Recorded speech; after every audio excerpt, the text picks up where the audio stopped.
So when is the right time to start preparing for CAT 2024? Today in this video, I'm going to talk about all the segments of students. First, if you are a repeater who took CAT 23, scored 96, 97 percentile plus, you can start preparing for CAT 2024 by around April.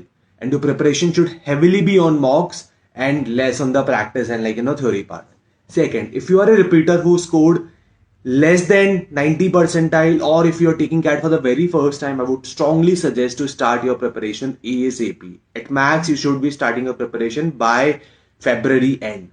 Do not delay more than that. CAT 23 has been difficult. You'll have to go through the entire basics, mocks, practice, revision session, advanced concept, shortcuts. There is a plethora of things to be done. You will have to inculcate the habit of reading, solving Sudoku, solving puzzles, which will take a couple of months to get in shape, right? So that's my strong suggestion. Starting the preparation for the first time, start it now. If you have taken it, maybe chill for a bit and then you can start it by the month of April or May. By the way, our CAT 2024 batch 1 is also ongoing. Only 3 sets are left. It is a very personalized course, right from the basic to advanced. The batch 2 is going to start by the month of March end or April first week. If you have any questions, feel free to DM me or reach out to us.